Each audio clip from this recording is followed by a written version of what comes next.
Assalamu alaikum wa rahmatullahi wa barakatuh.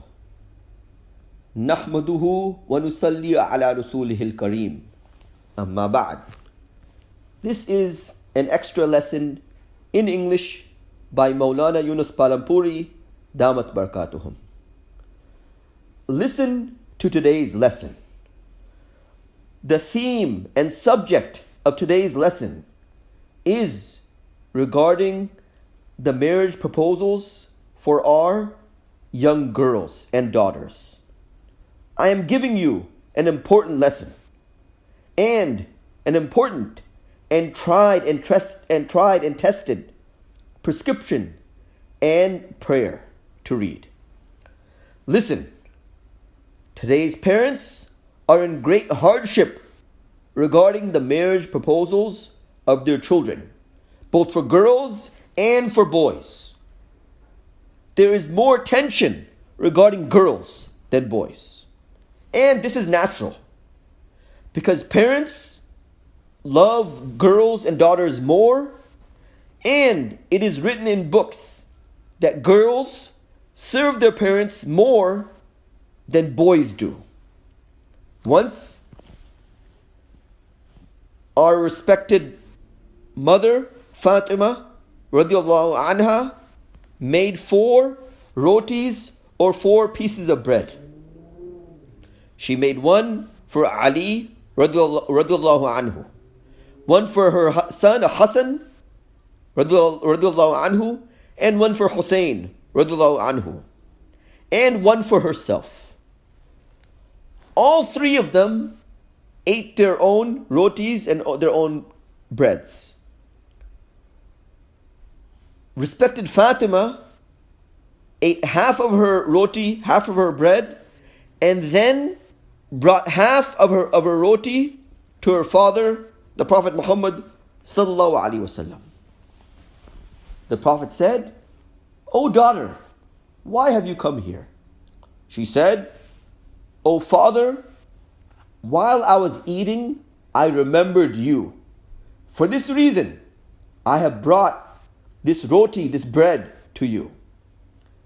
Then the respected Prophet ﷺ said, "Your father has not eaten even a piece of bread for 3 days."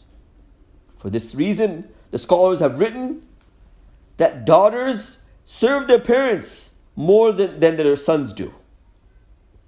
Parents are also more concerned about the marriage arrangements of their daughters. Now, I will be discussing a few matters regarding marriage proposals for both boys and girls. Listen attentively. Number 1, make istighfar, seek forgiveness from Allah Ta'ala in abundance and greatly. You will find a suitable match in marriage, and you will also be granted children. Inshallah, you will receive marriage proposals and children as well. Number 2, read 500 times a day, Ya Jami'u. Both boys and girls should read this. It is also very necessary that both boys and girls read this on a regular basis. Ya Jami'u, Ya Jami'u, Ya Jami'u, Ya Jami'u, Ya Jami'u. Read this 500 times in a span of 24 hours. The scholars of fiqh, the Islamic scholars, have written about this in their books. I have also written about this with much emphasis in the 3rd volume of my book, Scattered Pearls. Refer to this. Number 3, read Surah Rahman, the 55th Surah of the Quran, and then make dua. Through this, a person will find a good bride or a good groom, insha'Allah. Number 4, read the Surah Wad-Duha, which is the 93rd surah of the Quran. And that's it.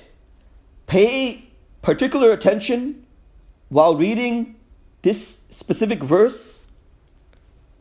وَلَسَوْفَ يُعْتِيكَ رَبُّكَ فَتَرْضَى. That although Allah Ta'ala is addressing the Prophet Muhammad sallallahu alaihi wasallam directly in this verse and not us, but there is an indirect indication that Allah Ta'ala will also grant us someone who is really good, who we will be very happy with. The scholars have indirectly derived this from this verse of the Quran. A person can read this as well, there's no problem. The original addressee of this verse is the respected Prophet Muhammad sallallahu alaihi wasallam. But by the way, a person can read this for themselves as well. And indirectly, they can read this for themselves as well. Allah will grant us something or another by reading this as well. There's no harm in doing so. This is a short list.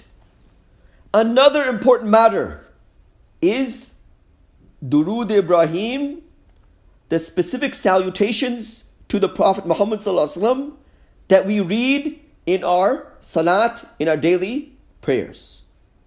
This has great power and effect. There are many forms and variations of durood or sending salutations to the Prophet Muhammad ﷺ. I've written many of them in my books.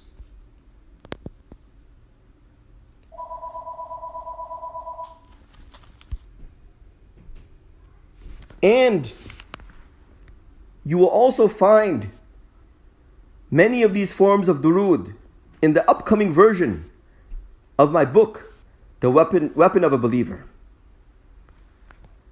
But specifically the Durood Ibrahim contains the light which emanates directly from the mouth of our respected Prophet Muhammad sallallahu alaihi wasallam. And the Prophet Muhammad sallallahu alaihi wasallam taught this durood to us. This is found in a hadith of Sahih Bukhari. For this reason, read Durood Ibrahim and then make dua to Allah Ta'ala. Allah Ta'ala will definitely grant a good and suitable spouse to a person. Another important matter regarding marriage proposals is not to look too deeply as if using a microscope. Look primarily at the level of the religion of the person. Don't look at with the microscope. What does this person's nose look like? Show us his nose. What does this person's teeth look like? Show us his or her teeth. What does their hair look like? Show us his or her hair. Show us their fingers. Show us the palm of their hands. These are not things which should be considered. At the end of the day, you are marrying the girl, not her teeth. Did you understand? In the same way, you will be marrying the boy, not his mustache. How does his mustache look like? How does his nose look like? Does he have nose hair or not?